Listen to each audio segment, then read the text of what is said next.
This is Radiant Voices Media. Hey, everybody, and welcome to another episode. Today's guest is someone who's been in the women's health and fitness space long before it became a trending hashtag. Kat is a seasoned coach who's not only transformed lives, but has witnessed the evolution and sometimes the chaos of the fitness industry from inside out. In today's episode, we dive into her personal journey from being active at a young age to building a long term career in a space that often glorifies aesthetics over health. We get honest about what the industry doesn't always talk about, such as body image, pressure, influencer culture, quick fixes, and what it really means to empower women through fitness. Whether you're deep into your fitness journey or just getting started, this conversation will challenge your perspective and remind you why strength, physical, and mental power matters the most. This is your permission slip to speak your truth, own your story, and laugh through the chaos. Welcome to the Transparently Jordan podcast.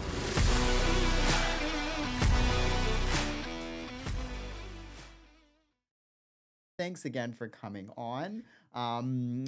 Maybe, Kat, if you don't mind getting started we already talked about this just now, but just giving the listeners a little insight on who you are, and we can kind of branch out from there. Yeah, absolutely. So I work in the fitness industry. I'm a qualified nutritionist and strength coach.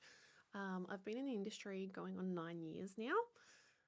And I guess my journey has sort of evolved as I have. I very much got into the industry when it was, BBG, Kayla Sinners, like that sort of Right. space in the fitness industry where it was very much, small and with abs. Mm. And I guess over the years, we've seen the industry change. We've seen it move away from that. We've seen it come back to that. And I've just sort of been navigating my own way in that space since. Yeah, there you go. Yeah, I think it's interesting talking to people like you who have been in it for so long because things like you were saying have changed for I've been in it for about 10 years as well, Yeah. and things like back then are so different, including activities out there with CrossFit and High Rocks and bodybuilding, and there's just so much new things out there and things are always changing. So that's kind of why I wanted to have you on. But maybe let's get started.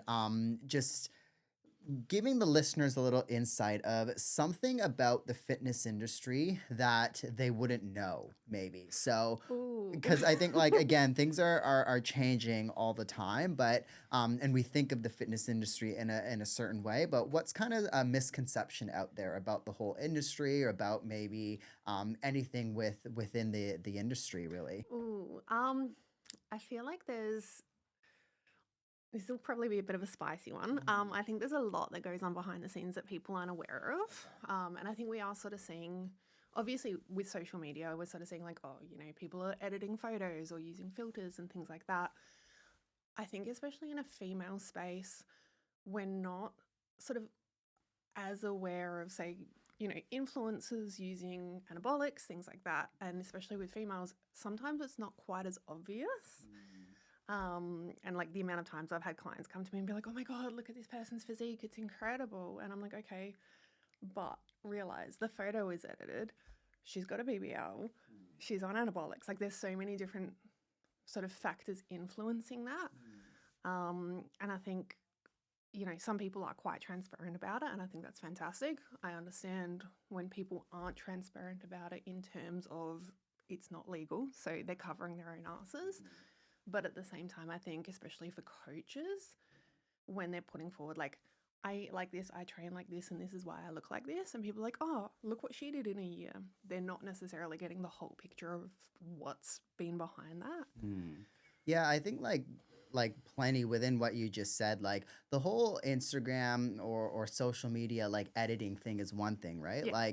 I think it's something that we can't get away from. We can't get away from social media right now unless you delete your accounts and everything, which I think a lot of people are starting to do these days. It's becoming more common, but I think Instagram, TikTok, social media in general is such a big part of our life. Yeah. And it's hard for people, I can understand, it's hard for people to to try and differentiate or see like, okay, is this edited? How is this edited? Like, because it looks so natural these Yeah. days in that regard. And then as per, I guess, the enhancement side of things, like there have been people on this podcast that have been quite open about Yeah. the enhancements, which I love. But like, how do you think people like you and me, I think it's a lot easier to tell sometimes, who might be enhanced and who Yeah. might not be.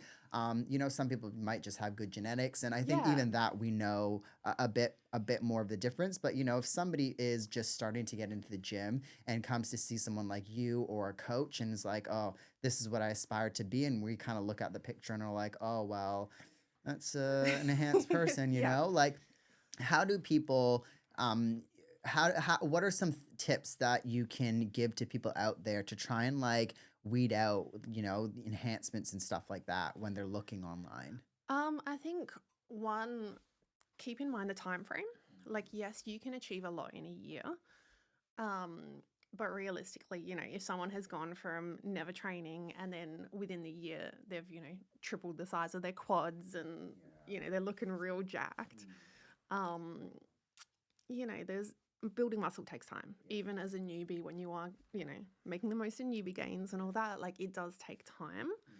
I think it falls back on that, if it looks too good to be true, chances are there's something more to it.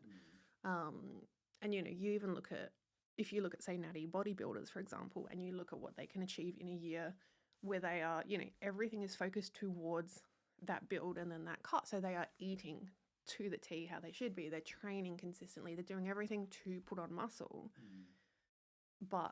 And like, obviously you've got things like genetics playing into that.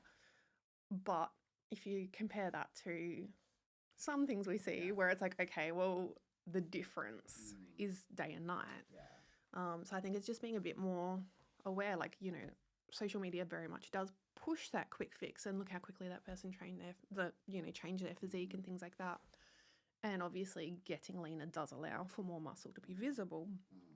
But if it is such a dramatic transformation in a very short amount of time, that normally sort of gives you a bit of a tip that it may not be 100% a natty sort of transformation. And I think it's like the whole quick fix thing that you just mentioned, like that's such a common thing these days. Like I think we live in a world where everybody thinks that they're so busy that they need something now, and they can't wait for something, or they can't put in the work, and they need it like now, like they need it quickly. Because like you were saying, like if somebody achieves something in a year, not to say that they can't, but like I think it's different. Like if they're starting from scratch and they're starting from an average or below average physique, and then they obtain this like above average, then that's a bit more easy to tell. But like I think like if somebody has been working for 5-10 years, like it's so hard to build muscle. Like you were saying, it's so hard to achieve. And a lot of these people that are competing have worked years and years and years. How do you kind of educate people about the whole quick fix kind of thing? Because like it's such a common thing. Like people want something now, really. So what's your opinion on the whole quick fix in that whole area of space? So I feel like my opinion on it has, I guess, evolved over the years.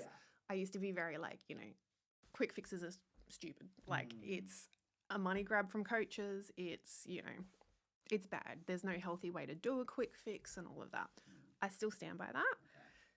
However, I think it can be a useful tool when people are wanting to get in and do, like in terms of like your challenges and things like that. It can be a useful tool in terms of while people have that high level of motivation, getting them into training, getting them to overcome that sort of anxiety in the gym and things like that, where they've got that additional support. But where a lot of these challenges and things fall short is, say, your 6 weeks, your 8 weeks, your 12 weeks, whatever, comes to an end, and that's it. There's no support for them coming out of that. There's no support to help them sustain those habits and to make that into a lifestyle. So that's where it shouldn't just be a quick fix challenge. The challenge should be sort of, I guess, that gateway into getting into that lifelong change. Yeah, no, that's a good point, I think. Like I think there's probably lots of ways to look at it and to, I guess, educate people Yeah. on it, really. Um, what is your opinion, I guess, on diets and that kind of stuff? Because I think those, like, if we stay along the line of quick fixes and everything, like, have you experienced anything personally with diets? Have you tried it versus like your clients and everything? Like, what's your experience with diets? And because it's a common thing. I Yep. think a lot of people like to try diets. A lot Yep. of people might ask us about diets. What do you do with diets when it comes to that? So when it comes to working, like, I guess the nutrition side of things with clients, it's very, very individual. Every, something that works for one person isn't necessarily going to work for another. I've got clients who thrive on, being able to track calories and macros and all of that. And I think, again, that works as a tool. To me, all of these things are tools in a toolbox. And it's like, you know, someone using a screwdriver to try hit a nail, it's not going to get the job done. So it's sort of equipping people with the right tool for the job. Um, I think it was interesting having recently done a bodybuilding prep where, we are sitting in a calorie deficit for a longer period of time. It was quite beneficial for my clients to see because they start to see when you get into that deeper end of a prep. And it's not so fun, so they're like, oh my God, you're looking so lean. I'm like, yeah, but every single thing I eat is tracked to the gram. So I think it's sort of put into perspective the work necessary on the sort of diet side of things to achieve such an extreme goal. And so clients were like, oh, but I also like having, Yeah. a life. Yeah, exactly. So for a lot of clients, it is sort of, I guess, an education around macros and micros and why that's important. I tend to do it from an overall health perspective, not just, we all hear all the time calorie deficit, calorie surplus, especially working with women where it is a bit more complex when it comes to hormones and all of that. It's also, okay, we include protein because X, Y, Z. Okay, we want a minimum amount of fats in terms of we want at least, 75 grams, potentially more depending on the client to maintain, hormone health and things like that. So I guess in terms of like dieting as such, it's more fitting what the client needs rather than being like this specific diet. And taking it more from like a health perspective. Right. Yeah. No, that's very fair. And like, I guess your experience with the whole bodybuilding side of things and competition, like that's a common theme that's come up many times. Yep. When it comes to like, it gets to a certain point and people just, it sucks really. Like you're Yeah. eating so little, your energy's low, and Yeah. and that makes sense. What are some things like people out there that are aspiring for a competition one day, Yep. or are looking to achieve, maybe it's a practice prep or something. Yep. What are some things that people don't know or wouldn't know about like preparing for a show, the whole experience doing a show and after the show? Yep. Because again, like I think these things are good to talk about Yep. because it's good to see the pictures, up Oh, on it's very stage and everything. glamorized. Exactly. But like people put in a lot of work and Yeah. it can suck, I think, a lot of times as well. Yeah. So what are some misconceptions or some things that people wouldn't know? I think a lot of people don't realize, like, I was quite lucky in terms of the negative side effects of dieting. I didn't get hit with too many of them. My coach is very good at being on top of it and tracking, he's set red flags in dieting and he checks in with us constantly. I was very lucky that I didn't experience a lot of those. But obviously with women, you can lose your menstrual cycle and obviously that can impact sort of longer term fertility. Your sleep for a lot of people go out the window, especially towards the tail end of prep. I was waking up around 11 o'clock at night on the dot, around 2 o'clock on the dot. Oh, that's interesting. You're peeing all the time, Right. Yeah. which is Uh-huh. really annoying. Yeah. Um, it gets quite uncomfortable in your own body when you're that lean. You go to sit and the bones in your hips and butt are sort of uncomfortable. Sleeping on your side is uncomfortable if your knees are touching. Like it's just, it gets very glamorized. But in the lead up, like you don't feel great. Yeah. You don't look great. The only time you're like, yes, is like you're in the gym, you're seeing striations and all of that, and that's really cool. And then in day-to-day life, you're like, I look like a corpse. Right. Yeah. Um, What does that do mentally for someone? Because like, and for you, because I think like it's like you were saying, like it's good and it's glamorized, and yeah, you're on stage, you see all these pictures, you're flicking yeah, through, your Instagram and everything, but like mentally, what does that do? Because I think it I don't want to answer the question, but like in my head, like that builds some good resilience. I yeah, can hundred understand percent. that. But like, what are some other things mentally that does to someone, and for someone like you, let's say, Yeah. what your experience? I mean, I think it, like you said, it varies from person to person. Yeah. I quite enjoyed the Yeah. experience overall. I Okay. enjoyed seeing what I was capable of. I enjoyed the resilience that it built. I know a lot of people do tend to struggle on the other side of it. So the reverse out, where you're now actively putting on weight and body fat because stage lean isn't, it's not healthy. And people see you on stage, like you said, but you're pumped up, you're tanned, Yeah. you've typically carved up, so you're looking a lot fuller and things like that. But it's such a small window, and then you're putting that weight back on. Um, I was quite lucky in terms of, I guess, mentally navigating through it. Like, I had my occasional moment where I was just like, oh, I miss being like super shreddy. Um, but I mean, at my heaviest, I've been almost 100 kilos. At my lightest, I've been down to just shy of 65. So I've sort of been the whole spectrum of things. So, putting on a few kilos post comps, like, I was just like, well, it's necessary. My health is important. My strength has gone up. My sleep is better. Like, the lifestyle that you live in prep, it's like the tail end of it is not something that's sustainable. Like, you don't want to be walking around with zero energy. You It doesn't feel good when your training feels like shit. And when you're that depleted, it feels like shit. Um, so yeah, I think for me mentally, the shift back into sort of, I guess, real life, um, hasn't been too brutal.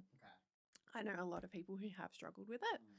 And I understand it because, I think especially if, and I think this goes with any sport where you push it to an extreme, when that sport is your whole identity, that's when it tends to be that struggle because, you finish up with a competition and then you're like, but now what? What's my purpose? And I think that's what you start to see people who do, back-to-back seasons, and they're not taking that time to grow between seasons because they're that fixated on staying stage lean. Yeah. That's a very good point, because I think, like you were saying, that's almost any sport, right? Yeah. Like me with running and all the marathons and stuff that I do, like um if you've reached that goal, you've run a race, or like you've hit stage and everything, like I can totally understand being like, oh, now what? Yeah. Like reflecting maybe the rest of the day, and then waking up tomorrow and like, oh, I'm back to normal life now. Like, Yeah. I don't need to technically put as much work as I have been the last 6, 8, 9 months, or however Yeah. long. So like that can be quite difficult, I think, for some people. I think a lot of people might be better, like at handling it, or Yep. whatnot. What did it do for you when it comes to comparison? Because I think that's an interesting thing when it comes to like, you've hit something, you've hit a goal, and you've hit like that physique. Yep. But then you're also like now probably scrolling and seeing other people going through that experience and Yep. everything. Um, do you notice like a comparison, like you comparing yourself or anything in that regards? You being having been in that position at all, or are you pretty all right with all of that side of stuff? I feel like yes, but the way I compare is now shifted. So initially, we were aiming for an earlier season, and we got to a couple of weeks out, and I said to my coach, I'm like, I'm not where I want to be to step on stage. And it was very much throughout that season, it was anything that could have gone wrong during that prep went wrong. Okay. We had a lot happening. I got COVID. My dog needed emergency surgery. My car broke down multiple times where I couldn't get to the gym. I had to move house. I had to move workplace, like Oh everything. gosh. It was Okay. chaotic. And Yeah. we just sort of like pushed through. And I got to a point where I was like, we're pushing and my body is slamming on the brakes. Like, I need to listen. I've always said with prep, like, I want to do it in the healthiest way possible. Um, and I think in that space, I was very much like, my body wasn't doing what I wanted it to do, even though we were ticking all the boxes. And I'd be looking at where everyone else was at and being like, oh, they're looking so lean, they're looking so jacked, like, you know. Um, and there was a lot of that, like, I guess, comparing myself negatively to where everyone else was at. We ended up deciding to delay a season. Best decision ever. It was such a different experience. And it's funny now because he has got quite a good community. So a lot of people who are prepping this season under him, like the people from previous seasons, are still all interacting. So we've got quite a good group. So I'm sort of seeing everyone, you know, they're now 9 weeks out. And it's so exciting. But it's sort of now inspiring rather than me looking at others being like, oh my God, they're looking so lean. I'm like, oh my God, I'm so excited for next time I step on stage. Like, we're going to have a solid grow season. And, you know, it's now I'm looking at like the potential rather than sort of going, oh, like this could have come in tighter, or, you know, I could have done with sort of more muscle mass here. I'm now like, oh my God, like this is so exciting. Yeah. Okay. I guess just a different perspective Yeah. changes things, doesn't it? What is the community like in the bodybuilding space? Because I find sports like that, you know, again, I'm the same with marathon running and triathlon. It's an individual sport in the sense that you're racing by yourself, you're on stage by yourself. But you do have the supports of your coach, of Yeah. people around you. You know, it's different. It's not like footy or hockey, or you know, where you're out there with the Yeah. team. So it is individualized, but it is team based. What's the community like in the space? I personally love it. Okay. I've heard horror stories. I've heard, you know, Mm, fantastic yeah, experiences. I've personally had a great yeah. experience. Um, and I think, you know, you get good and bad in every sport. You Mm, get people that, you know, we've had seasons where you've had someone who hasn't placed where they wanted to and they've torn shreds off the judges and it's everyone else's fault except their own kind of thing. I think you get one like what we call the crash out queen every season. But overall, like I've made some amazing friends. Um, the support within like my coach Jake's team itself is just like second to none. We've had like so many friendships form within that. But even in terms of like broader space, like just so much support. Um, you know, when my car broke down, I had one of the girls who I would be competing against, same class and everything. We had never met in person. She messaged me on Instagram. She's like, "Do you need me to pick you up and take you to the group posing session? Like, I can grab you on my way." Which is so like above and beyond. So yeah, I've personally had fantastic experiences with it. You know, yeah. plenty of friendships Yeah, that's formed. what about like because I think too for maybe people out there that's new. Like if I mean I have no interest ever of Yep. being in that space, but like let's say I did in the future, like for an outsider looking in, it can look a bit intimidating, Oh you yeah. know, seeing all of these people with great physiques and, you know, you look at yourself, you compare yourself and whatnot. It can be quite intimidating, I think.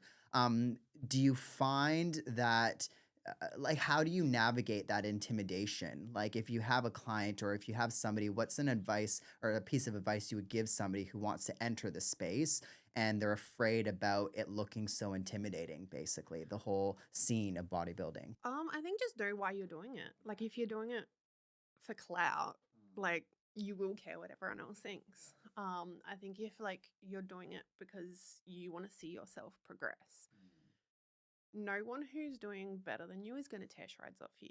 Realistically, like everyone who has entered bodybuilding has had a starting point. So they're not going to look at you getting into it and judge you for wanting to build your physique. And if they are, they're probably a terrible person. Like, do you know what I mean? Like, you know, you're going to have the occasional person in anything that will judge someone for doing something. They're not going to be doing better than you. If they're sitting there with time to judge other people, it doesn't matter. Yeah. How does social media play into the space these days? Because again, I think social media is such a huge like Yeah. aspect of our life these days. And you might see people like, influencers or whatnot compete, have hundreds of thousands of Yeah. followers. But then, you have somebody on stage who doesn't have that following but is doing just as good. Like, how does social media play in the space of bodybuilding? Do you think like do you think it's helping the space? Is it not? What's your opinion on that? I think it's a blessing and a curse. Okay. All Um, right. I mean, it goes back to that comparison thing. It goes back to, no one's posting their worst photos. Everyone's posting, good angles, good lighting, where they're looking jacked with a good pump. So I guess in terms of like, if you're likely to look at that and compare yourself, it can be a negative thing. Um, in terms of, I guess, networking and meeting other people within the space, it can be a fantastic thing. And then you've also got, I guess, the whole, influencer does one bodybuilding comp, places well, and then suddenly they're doing online coaching when they've got no experience coaching or doing that. That can be a negative thing. So I think it's one of those things, and I think that's social media overall, where there are some very good things to come from it. There are some not so great things to come from it, and there's also some potentially dangerous things to come from it. Yeah, I think you mentioned an interesting thing there. Like, how do people out there find a coach or an effective coach or like a coach for them really? Because I think if you are, let's say, scrolling through social media, you see somebody with 400,000 followers or something, and Yeah. they're now starting to coach. I don't think that necessarily means that they're a good coach, No, even it though means that they're they've good at been marketing. exactly, even if they've been on stage or everything, Yeah. right? So, like, how do people navigate everything and find a coach? How did you find your coach? What are tips for people out there who are trying to get started and want a coach? Yeah. I think one thing is, don't be scared to ask questions. Not just asking other people, because obviously, like, if you're looking into it, you'll sort of see other athletes posting about their coaches. Ask them what their experiences were like. Even now I've got people that I've competed on stage with, and they're reaching out, being like, "You seem to have a really good experience. Like, what's your coach like?" And I'm like, "He's the best ever." So ask other people. Also, don't be scared to ask questions of a potential coach. Ask them what their coaching style is like. Ask them how hands-on they are with support. Are they going to be there backstage on show day? Because some coaches aren't. Are they in the same state as you? Because that's going to make it a lot easier for them to be backstage. And you're not having, especially for your first show, you're not having to navigate that alone. I was very lucky with my coach in that I was working in the same space as him when I started being like, do I want to compete? So I got to see him take a lot of clients through that process and watch how he coached them and how he overcame, breakdowns and everything else that happens along prep. And also see how he reversed his clients out post comp. I think the main thing is just sort of ask around. There are coaches that have been in the industry for a long time. It's not all about who's got the most followers. It's not who's got the most impressive physique on Instagram. Like, yes, you do want a coach that would potentially practice what they preach. My coach has competed previously and done very well. He's a ICN pro. However, also realize that just because they are currently competing does not mean they are necessarily going to be a good coach. Absolutely. Yeah, I think those are some very important tips. What about like the online space? Do you recommend having somebody in the same state as you? Are you okay with having a coach that lives, let's say, in Melbourne or something? Like, what about that when it comes to a bodybuilding coach? Do you need somebody there? I don't think you necessarily need someone there. I think if it's your first comp, it is nice having your coach backstage. Because it can be quite, a hectic, overwhelming experience, especially if you haven't done it before. Obviously with online, like, check-ins and things like that, online, very, very easy. But it's just nice having your coach there on the day. It's not impossible to do it without the coach there. A lot of people will still have their coach set protocols and sort of, send through a spreadsheet of this is what you do on the day. They might still video call them and check in. So I guess it really depends what you are wanting from your coach. I don't think it's necessarily a bad thing to have a coach from interstate. I work with coaches that are in sort of Adelaide and they'll fly over for their clients' comps.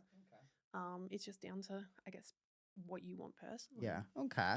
I've actually, interesting enough, never asked anybody this before, who's competed, Yep. but what is it like backstage and what is it like before you go on stage? Like, what are the nerves like? What's the whole vibe like back there? What is it like right before you're getting on stage? So I had a lot of fun. Yeah. Yeah. I was competing with like a great group. Yeah. That's good. Um, I had one of my best friends backstage with me, and he was just amazing. Yeah. I like to say he's like the perfect balance of knowing when to hype me up and then Yeah. being the calm to my Okay. chaos. So that was great, and we did have a team, all competing. So it was just like hanging out with your mates, sort of backstage. I think what people don't expect, it's very cramped. There's lots of people. They've got their coaches there. It stinks because everyone has got like coats of, coats upon coats of spray tan. You're not able to put on deodorant when you're getting tan. Like everyone looks glamorous, but we're all like these sticky, sweaty gremlins. Like, but the vibe's good fun. And again, I think it's different people will have different experiences. Um, but yeah, I had a ball back there. I remember before walking out for theme wear, we're sort of all lined up, ready to walk out, and they had tunes playing and stuff, and we're all just like dancing Yeah. backstage together and stuff. So it was good fun. Yeah. Okay. Well, that's good. Like, because Yeah. I think like sometimes the nerves can get in the way, and like then people might report back that it was the opposite. It was a bad experience. But I Yeah. think it's good, like if you can just really let loose and just go with the flow. Yeah, Really. and I think I like with that I was probably lucky. Like one of the girls from my team, she's competed before, so it's not new for her. One of the other girls who was also doing theme wear, she's done a lot of performing. So she's used to being in front of a crowd. I've been on stage before performing. So again, like for me, by the time I'm at that point, whether it's a pole comp, whether it's powerlifting, whether it's bodybuilding, the way I view it is I've done all the hard work. So at this point, you just go out there and have fun. Like you can't change anything at that point. So just enjoy the experience. So for me, it wasn't too much of navigating nerves. Whereas I guess for someone who maybe hasn't been on stage before in any sort of context, then the nerves probably are a lot higher and they could have had a very different experience. Yeah, it's probably it's like the first time for everything, right? You're Yeah. going to be nervous, I think. I think for people listening out there right now, like, listening to all of this, they're listening to your experience right now, and I think it's going to be interesting to maybe hear about like before, the last 9, 10 years when you Yeah. started all of this. Yeah. What was it like for you in the fitness space, in the activity space? Because I think like it sounds like you were active all of your life. You know what I No. mean? But I think in like a lot of cases, like myself, I guess technically I was, but I wasn't. Yeah. You know what I mean? Like I think some people just find the fitness space throughout their life. So Yeah. what was it like for you when you were younger before this all started? Yeah. So I was the very quiet, nerdy girl that would do anything to get out of PE Okay. and would always get picked last in sports. Yeah. So uncoordinated. Like Mm. I remember trying out for the footy team in, I reckon, primary school. And we had to like run with the ball and kick it. And I ran and I dropped the ball and went to kick it and just completely missed the ball. And I was Right. like, oh my God, like Yeah. everyone just saw that. I Yeah. was like, that was it. Mm. So yeah, not really ever a very sporty kid growing up. I think the first experience where I actually was like, oh, I actually enjoy this would have been late in high school when we had one of the teachers was a taekwondo instructor. So started offering taekwondo. And I dipped my toes in that. Absolutely loved that. And I was like, oh, maybe I can do I can do sports. So I sort of did that for a little period of time. And then sort of that stopped being hosted at the school. So we just sort of stopped doing it. And then dabbled in pole for a little bit. And then I went through a breakup in my 20s, early 20s, and was just like, I need something to distract myself. So I joined a gym. And I think like a lot of women, it sort of started just, I had no idea what I was doing. And I'd just go in and I'd walk on the treadmill and watch what everyone else was doing, joined a few like group fitness classes, and I was like, like, I don't know if this is for me. Like, kept sort of going back to watching people doing weights, and I was like, and I think, back then, I mean, Instagram wasn't a huge thing. But I remember like jumping on YouTube and looking at like Jeff Nippard and stuff like that and being like, what does he do? And I don't think we had like, thinking back, we didn't have a lot of like strong women represented in the space. Um, and I remember on like the BBG apps, like Kayla Sinnis, when Steph Sanzo got put on that. And there was that shift from like, burpees and box jumps to strength training. And I was like, oh, now this is what I want to do. And so I started sort of dabbling in the weight side of things. Really, really enjoyed the challenge of it. And yeah, from there, sort of grew from there. Yeah. Okay. What's something that you want women to know about strength training and about resistance training and weights? Because I think it's like you were saying, like back then it was more so you would see women more on the treadmill, things like that. And now like you see it's I would say in the gym that I go to, it's like 50-50 It's split so with good. people. It's amazing, isn't Yeah. it? Like I think people are getting more educated and more they understand the importance of that stuff. What's something or some piece of advice you would give to women about, I guess, weight training? I think one of the biggest things, it transfers to every area of your life. Okay. In terms of resilience, in terms of backing yourself, in terms of knowing that you can do hard things. So I think, the amount of times clients have sent me messages being like, this challenge came up in life, but like weight training has taught me I can do hard things. Just because it's hard, it doesn't mean I can't do it. And I think that sort of mental shift when you start to embrace things that are difficult, which let's be honest, like if you're pushing weights, there's days where you're like, this is not going to move, and you attempt it and it moves and you're like, hey, I can do it. So I think that shift mentally that comes along with weight training for a lot of people, I think that is huge. And I think as well, like, for so long, it's been about aesthetics.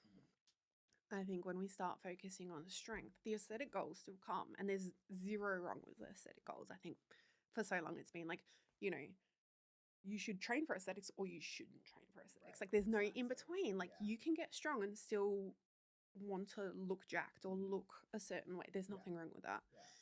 But I think focusing on health and focusing on the fact that, being strong means you're going to age well, you're going to have less health related issues coming older, you're going to be less likely to fracture bones, you're going to live a better life in terms of, risks with health through strength training. And I think that is such an important thing because, especially when we're talking, mothers and things like that, like you want to see your kids grow old.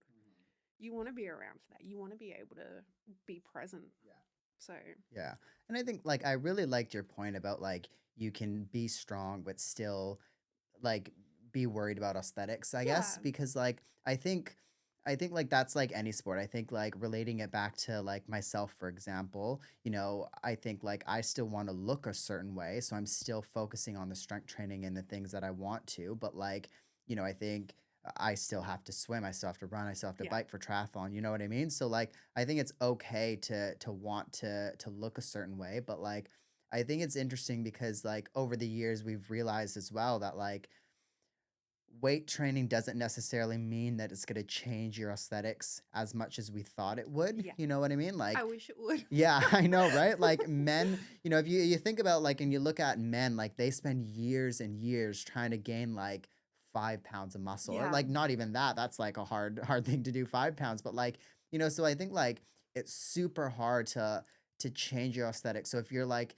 thinking that you're out there, if you're a man or a woman, thinking that, oh, I want a resistance train, but it's gonna give me the aesthetics that I don't want, I think like you'd have to be doing it for such a long time. You know what I mean? Like it's so hard to be bulky or to like look too massive or this and that, right? So I think that's a super interesting thing, really. Did you ever feel, I guess, pressure to look a certain way or any stage of your career? Yeah, definitely. Okay. And I think, I mean, we do see those trends shift. And I think the further I've gotten into the industry, I'm like, it doesn't matter. Like, if I'm happy within my body, I'll find the right people. But I remember starting out, like, within my first couple of months in the industry, I had this consult and it's just stuck in my head. And this woman comes in and she's like, "Oh my God, thank God you're not this tiny little size 6 bouncy thing." And I was like, Okay. thanks. Yeah. So, like, you will have people comment. I think you've got to have a relatively thick skin in the industry, because you will have people judge your ability to coach on how you appear. And like I said, I've been on both ends of the spectrum in terms of weight. And it hasn't changed how I've coached. In fact, having been almost 100 kilos, I think it makes me a better coach because I've been able to experience, what that's meant for how I move, how, my relationship with food, how that's had to change, the things that people have to overcome to then feel comfortable in a gym space. Like, I remember when I first started with my coach, and he was like, when we're doing posing practice, you're going to have to start wearing shorts instead of leggings. And I went home and I wanted to bawl my eyes out because I hadn't worn shorts in the gym for so many years.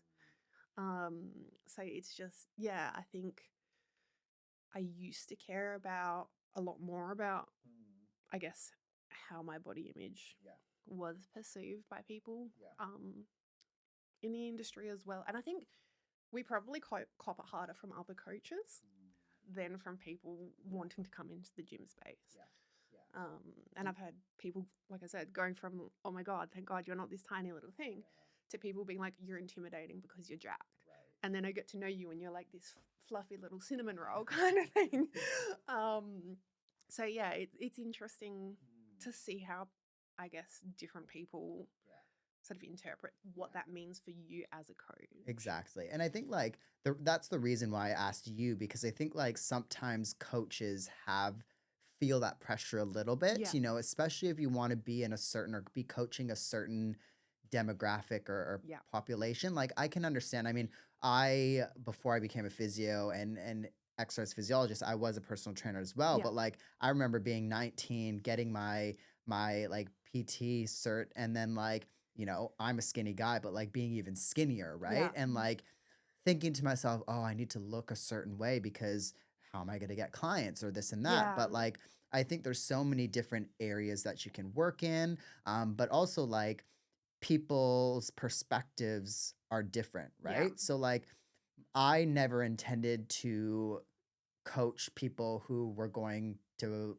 be a bodybuilder. You know Yeah. what I mean? Because I've never done that. I don't have that experience. I don't look like I'm a bodybuilder. So I can understand from that side of things, like how Yeah, I mean, you want someone who practices what they preach to a degree. exactly, right? But I think like for somebody who's just looking to be more healthy or, more inclined to go to the gym or anything, like I think those people are a little bit more accepting to, or they're not looking for a certain thing really, Yeah. right? And I think as well, like, I mean, I've seen coaches who, every single time they've got lunch, it's takeaway. And they're coaching people on health and nutrition. And it's like, okay, they might look the part, but how healthy are they? So I think that's also like one to keep in mind, that like your goals and your coach's goals can be different. It doesn't mean that, just because you're going for a bodybuilding comp and they don't look like a bodybuilder, it doesn't mean they haven't previously done it. It doesn't mean that they don't have the knowledge of it. It's sort of that fine line of like, you want someone who's going to understand your experience and, practices what they preach, but also realize like they're at a different point of their journey. That's why you're reaching out to them. Yeah, exactly. I mean, I can tell you for certain as a physio, like I preach a whole lot of things that I don't practice. Like when it comes to injury and stuff like that, I'm like, oh, I'll be all right. But like if it was a client, I'd be like, nope, you're stopping really. So like, I think, coaches, like you were saying, can have different goals and things like that. And that's all right. I think like you'll find the right people, you know what I mean? And everybody's going to have an opinion at the end of the day, right? Like you can't really change people's opinions of you. So like, why bother? Exactly. I think is my You'll find opinion. your people. Exactly.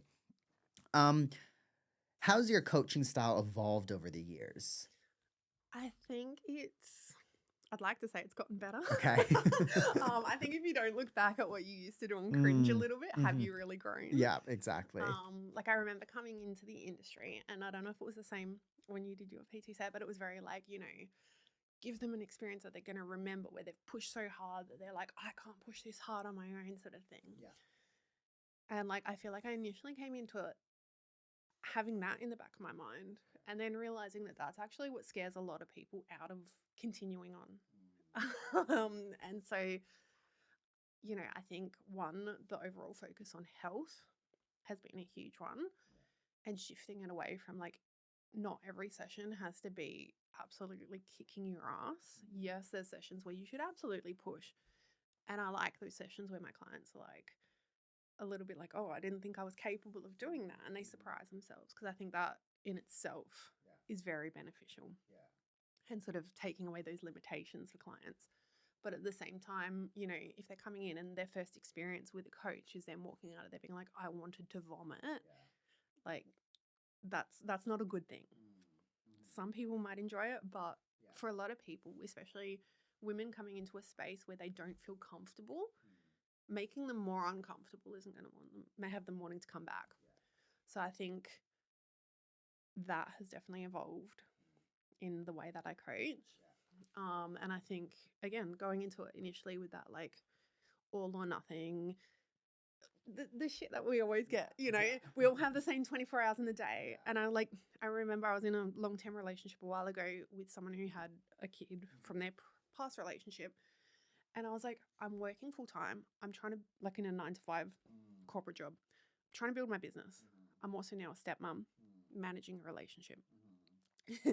That is not the same as someone who is part-time uni, living at home, no kids. Like, yes, there's 24 hours in a day, but our, experience of those 24 hours is so different. So I think that has also changed a lot. And I think I've gotten a lot more compassionate in terms of like, like, let's work with what we've got. If you can only do 2 sessions a week, let's make that work, rather than telling someone that's not good enough. Give them like a realistic expectation of, okay, if you're training 2 days a week instead of 4, it might take you longer to reach that goal, but that's okay. Yeah. We've got time. Yeah, exactly. And I think it just goes to that comparison side of things, right? Like you were saying, like nobody really has the same 24 hours, No. right? Like me, for example, like training for a half Ironman, doing, this business and the podcast. I'm a physio on top of it. Yeah. Like I am loaded, and I have a lot of like loaded with like time, and I have so much going on, at once. But I could totally understand like someone, like you were saying, who has maybe a child, who has a full-time job and all of that. I can totally understand, doesn't have the same 24 hours that I do. Like I'm in a very fortunate position right now in my life that I can do all of those kind of stuff. And I think like that's probably an important thing for not only the coach to understand, but like somebody going into a session to understand, right? Yeah. Like I think too, it was always when I was going through my PT, like it was always, oh, try and sign somebody for 5 days a week or like more and more. And I understand from like the financial side of things, yes, but like when it comes to the time side of things, like if someone has, a family at home and like all of these responsibilities, like coming to the gym twice a week is plenty to start with. You know what I mean? If in the future you can afford to add another 30-minute session, like a third day, then by all means. But like I think like thinking of it that way is super important as well. And I think even in terms of making things sustainable and making it part of a lifestyle, like going from 0 to 100, and this is where, again, the 12-week challenges and stuff tend to fall off. You're better off, if you look at the neuroscience of behavior change, trying to overhaul your whole life at once doesn't stick. The body, like the nervous system, will freak out because it's something different, and it will do everything that it can to restore normalcy. So, we're setting people up to fail by going, okay, let's completely overhaul your diet. We're going to change your sleep schedule. We're going to train 6 days a week, this. If we start with 2 sessions a week, the amount of times that clients then go, oh, I'm hitting this consistently and I'm feeling really good. Like I'll make time for a 3rd session. And, they'll be like 4 8 weeks in, and they'll be wanting to add another session, or they'll be like, can I add some cardio in? Can I do this? And it comes from them wanting to, and then it sticks. So it's, you're setting them up for success by potentially taking a slightly slower start and having them prove to themselves that they can consistently do that. And it's building trust in themselves as well to meet what they say they'll do. Yeah, and I think you hit something key there. Like somebody has to want to do something for you to get them to, Yeah. right? Like if you're telling them, "Oh, you need to add a third session, this," they might be shaking their head and everything and booking the appointment, but like chances are they're going to cancel Yeah. or like they're only going to come to an extra session once or something like that, right? Like if you set it up so that they want to or help set it up so that they Yeah. want to, then I think that like is better for you as a coach in your business, but also like for the individual because they're wanting and they are seeing that difference Yeah. really. Yeah. Yeah. Um now what are some common, we have already alluded to some of these things in the past, but what are some of the most common misconceptions you think that women have when they first come to see you or just in the fitness space general? I mean, I think the one that always gets touched on is like lifting weights makes you bulky. Um, I think we're starting to see a shift away from that. And I mean, I hate saying that like as different body types are trending, but we see that. And we have had initially that shift towards, the muscle mummies, and people wanting to build muscle. Um, but it's funny because we have people who are like, I don't want to get bulky.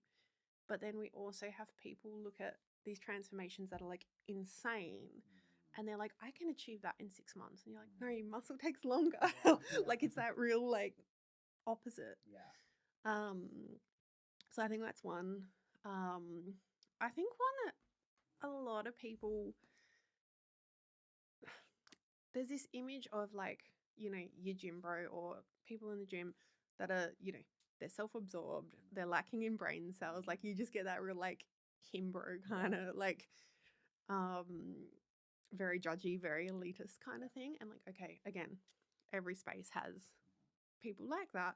But I think people, yeah, have a lot of misconceptions about the fitness space in that sort of side Mm, of things. mm. Um, I agree with that one as well. I think we alluded to the whole intimidating thing yeah, in the past, right? Like the gym that I go to just around the corner, like I think it is classically where a lot of people who compete go to. Like you have a lot of big guys there, yeah, even women and everything. And I think like to somebody who is first maybe coming to the gym, it can be quite yeah, intimidating. And you might think, oh, I can't do this, right? Like people are yeah, judging me and this and that. It's like I think at the end of the day, like what you said in the past, like people that are doing better than you or who have reached, something that you're wanting to are not they'll be going your to be biggest cheerleaders. exactly, they're not judging you. And like at the same time, I think as humans in this day and age, we think that everybody is paying attention to us and like life Yeah, revolves around us, but like I would say like 90% of people in the gym aren't even paying attention to you. Like yeah. even if their eyes brushed you like for 5 seconds, like they were probably just like looking around. You Yeah, know what I or on mean? the flip side, like, and I was joke with one of my friends because we'll train together, and like I'm constantly like to him, I'm like, oh my god, like look how buff this chick is. Look at the glutes on this chick. Look at the delts on this chick. Like she's jacked. Like I think a lot of the time people are so like self-conscious, and half the time people are looking at them in admiration. And I've actually gone up to chicks before, like in the gym, and been like, you know, you're squatting some serious weight. Like that's impressive and things like that. And they were just like, oh, thank you so much. Like just yeah, I think people automatically assume the worst. And I remember like first time I ever stepped foot in rider wear, I was like, oh my god, I don't belong here. Everyone here's so like good looking and jacked, and Yeah. and now I love it. Like everyone's so friendly, and Mm, mm. I need to schedule an extra half hour of yap time Yeah, every yeah, time I'm there. yeah, yeah. And that's the gym that I was Yeah, talking to. That's where I go. And I was like, I mean, I've gone to the gym for years, and even though again I don't do the whole bodybuilding space, I can understand how people could find it oh yeah, intimidating, right? Like 100%. I personally don't, but I can. And I think like what you alluded to as well, like a lot of people too could be admiring you and like, are just not saying anything or anything Yeah, like that. Like if you go into a situation like that, with optimism Yeah. or like looking at it with a different perspective. Like I always laugh when I'm going through Instagram or TikTok, and you see the videos of people like, they have the camera and then they post like, oh, so and so's looking at me, blah, blah, blah, blah. I'm like, Yeah. well, okay, but You're standing like in the middle of a gym with a camera with set a up. camera, yeah, and like maybe they're admiring what you're doing or something like Yeah. that, right? Like you're taking your misconceptions and your Yeah. like I guess ignorance in a Yeah, way I and mean, I putting look, on yeah, others. I look back at when I first joined a gym and I had no idea what I was doing, and I learned by watching how other people were Yeah, using the machines and things like exactly. that. Yeah. Um, so I think, yeah, applying that lens of like maybe people are new there and they're not sure what they're doing, Yeah. and they're looking for a bit of guidance because they're too scared to ask. Maybe they're admiring you. There's so many different. Maybe they're just like literally just lifted heavy and they're zoning out, staring into Exactly. space. Yeah, yeah, yeah. I think like again, I think like from the let them theory, which I just finished, Yeah. like one thing that I got from that, I got many things, but like one thing is like a lot of the times, like I was saying before, we think that people are paying attention to you, and like a lot of the time people just don't care. Yeah. You know what I mean? And Like, even if they are watching you and judging you, mm, then what? yeah, exactly. Like you're gonna walk out of there and probably never see them again. Yeah, exactly. Or you only see them for an hour a day, like Yeah. whatever, right? What is a piece of advice you would give to your younger self? I guess like prior to starting all of this. Ooh, that's a good one. Yeah. I think just don't overthink things. Just send it. If Mm, you want to do something, try it. Like there's nothing like I think people fail worse by not doing something. You might try something and decide it's not for you. You might try something and be like, you know, that was a horrible experience, but then I think if it's worse to live questioning what if. Um, I think some of the best experiences in my life have just been from, going screw it, let's send it mm, and just doing it. yeah. Do the thing. Yeah. And I think that's something that Mel Robbins alluded to as well Yeah. recently in her podcast. Like she was like something along the lines of a lot of the times the thing that's holding us back is ourselves. Yeah, Like, 100%. like the fear of failure and us like not wanting to achieve something.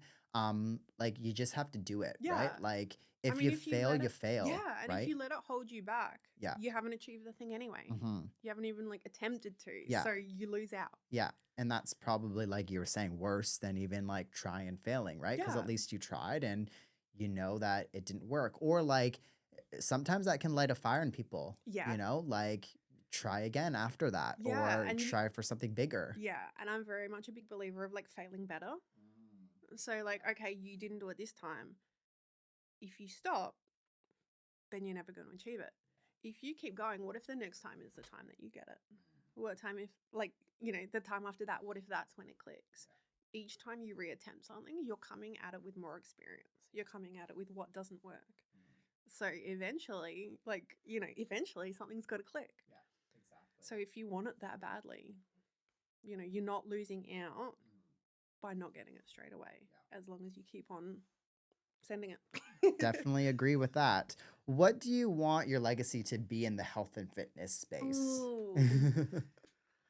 I just want women to feel comfortable in a gym space, taking up space, and not having to shrink themselves. Not necessarily like again, it's not just in an aesthetics sense, in feeling comfortable there, in knowing that they have a space there. I think that's a big one. Yeah. No, that's very fair, I think, with that one. How do you personally define health today and what's changed over the years? Ooh, I think now it would be very much that like mind, body, spirit triad. I think, you can on paper be the healthiest person in the world in terms of training, nutrition, all of that. If your mental health is in the bin, you're not healthy. You can have the best mental health, but physically, if you're not healthy, if, whether you want to call it spirit, soul, connection, whatever, if there's no connections in your life that light you up, if you're not doing the things that, light you up inside, is that really health? So I think it's that holistic sort of approach. Whereas when I first started out, it was like, no, lift weights and diet. Now it sort of, encapsulates a lot more of, I guess, the mental side. Yeah. And I think that's a very important thing in a lot of things, right? Like as a physio, I ask about stress all of the yeah, time and like it's a I can huge totally one. exactly and I can totally tell from like a client perspective. They're like, I have a knee injury. Why are you talking about like, what I've been up to this week or something like, Yeah. but like you were saying, it does have such an effect on how you perform, how Oh, you yeah. recover, your likelihood of getting injured or, Yeah. all of these things. It's something that my triathlon coach, my running coach, they ask every week Yeah. in my survey is how stressed were you this week? Yeah. And I think like realizing that like if you've had a bad week in the gym or you've had something go wrong, let's say you've gotten an injury or something, like realizing, okay, well, what mentally has been going on Yeah. this week, right? And I think a lot of us are starting to realize that. Yeah. And like what I love seeing is people taking more personal time, people taking more days for like their mental health and Yeah. doing things like that. But like I think a lot of the times us in the fitness space are very focused on the performance side of Yeah. things, on actually training, but don't actually spend time for the mind, Yeah. really. 100%. hmm Um, if a woman is listening right now and feeling stuck, what is one thing that you want her to know? Baby steps. Little steps will still move you forward. I think everyone has a point where they feel like they're, trudging through mud mixed with quicksand. Baby steps still move you forward. I constantly talk to my clients about control the controllables. There's going to be times when you do feel stuck. You feel like you can't get all your sessions in. You can't control the food side of things, whatever it is. There are always going to be certain little factors that you can control, even if it is literally how much sleep you're getting. So if you're feeling stuck, no, you will get through it. I think, obviously reach out to people around you, but know that every little step is still a step forward. You can slow down, you can take time and space to breathe when you need to, but a small step still counts. Amazing. And finally, what are your goals right now? Get jacked. Okay. Simple. Yeah, we are going into it. We're still reversing out post Yeah. comps. Okay. And then we are going into a build phase. Okay. So yeah, looking to push some serious weight, Yeah. put on some more density. Yeah. And yeah, that's the main one. It's just, Amazing. yeah. Yeah. Where can people find you, Kat? Probably Instagram is the best one. Okay. So I am coached by _cat with a K. Okay. Yeah, that's Perfect. And easiest that will one to be in the find. show notes so everybody Beautiful. can find you there. But thank you for coming on out. I think like a lot of women and men even hopefully can get a lot from the chat today because Yeah. like I think it's important again having somebody like you who's been on the space or in the space for years on end, right? Because like I think that perspective is a bit different than a newer coach Yeah. or not. So thank you for coming Thank you on. for having me. That's all right. Alrighty, everybody. Thank you for listening to today's episode. Please hit that 5-star review button. It really helps out the show. I will talk to you all in the next episode.